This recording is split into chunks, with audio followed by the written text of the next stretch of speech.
Hello, my dear friends. Today is the 17th of March, and today we'll discuss the war in Ukraine and everything that happens today on the 17th of March on this poor land. And first, we'll start from the territory in the north of the Donbas border, and we will start from Izum.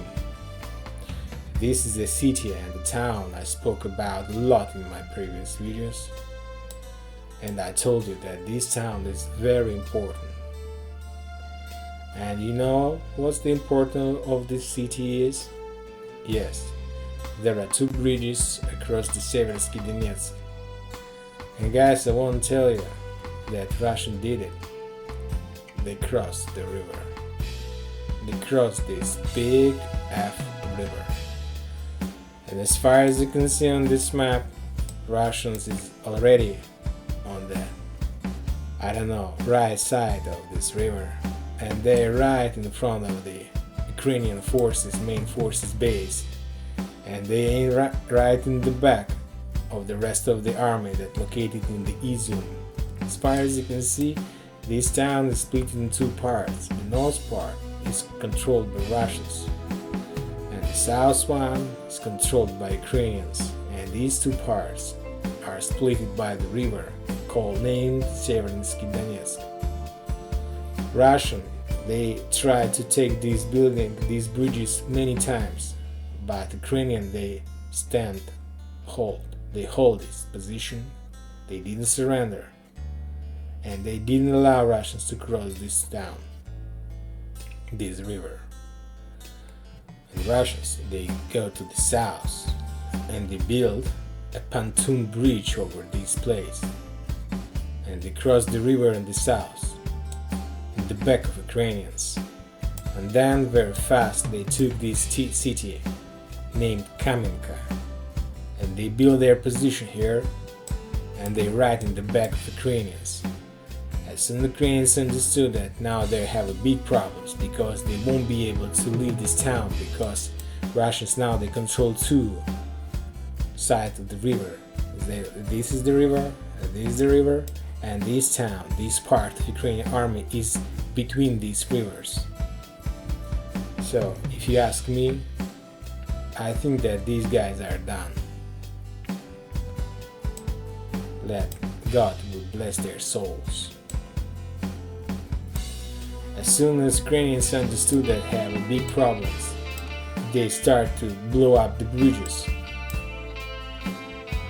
I wonder, and I ask myself, why did they blow up this bridge? Then I found that there is a very big dam which connects this river, and it's a very important social strategic place. And there are Ukrainian forces there, and they are trying not to give opportunities to Russians to take this strategic place. But I'm not sure now that Russia needs this territory. They're in front of Slaviansk. There is just one straight road between their forces, pontoon bridge, their support, and Slaviansk, the heart of Ukrainian forces in this region. There is just, let's calculate,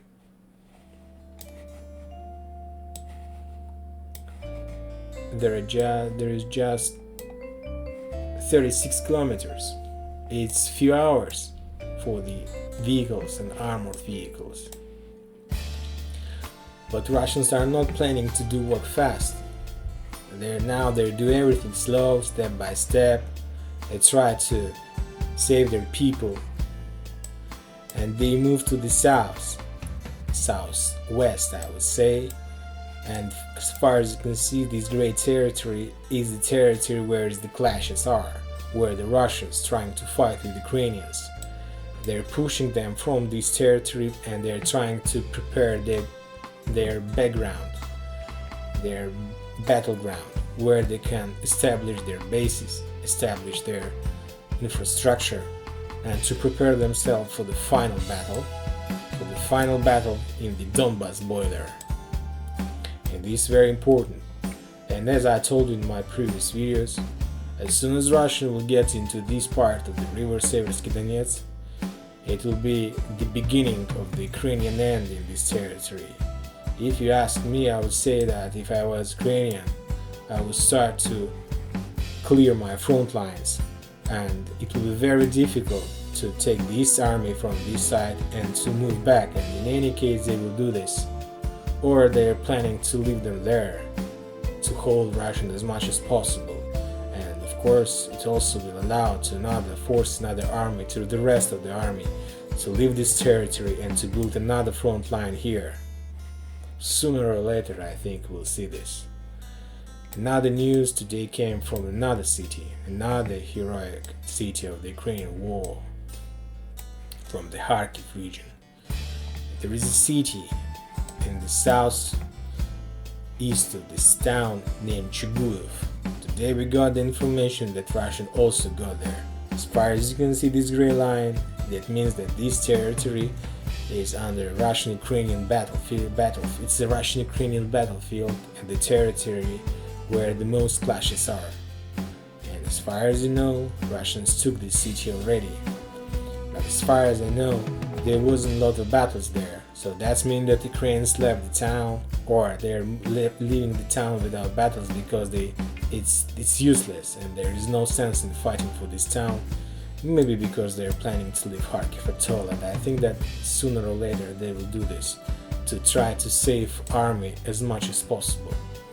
The Kharkiv did its job. The main task for Kharkiv wasn't not to protect the city, not to be captured. Ukrainian army, they understood that Kharkiv will be captured in any case. The main idea of this town was to hold Russian army as much as possible, and they did their job very good and very great. Now we're moving to the northwest part of the Donbas border. Today we got the news that town Rubizhnoye was totally cleaned up from Ukrainians, and now there is clashes on the streets of Severodonetsk. And as I told you yesterday, that this city will be taken in a few days, and now I see that Severodonetsk will be taken very soon as well. Russian won't go next to this side of the river because there is a river and Seversky Donetsk, and there is no way to cross the river. Ukrainians will blow up these bridges, and it will, of course, they also can build some pontoon bridges over in any of these places, but it's time. It will take time. It will take a lot of time, a few days. Now every day is on the count. But Russia, they have already crossed the bridge here, the river. So they have completed their mission almost for, 60%. So now this is not important, because a lot of army here, it's more Kharkiv army, the army which were fighting in Kharkiv. As far as you can see, not much territory are taken here, and that means that a lot of forces is not involved into this operation, into control over this territory, and they have possibility to use this army here on this front line to attack the Donbas border from the northwest. On the south there are also news, and as far as you remember, I told you that there is no defense here on the Ukrainian side. It's just fields, open air. There's nothing, just the land and fields. And Russia, they don't have any battles, any problems with any issues. They're just moving forward. As much as weather allowed them to move forward, they're moving to the top. And as far as you can see, this gray line, this is the territory where the main clashes are, and soon they will get to these towns Kurakhova.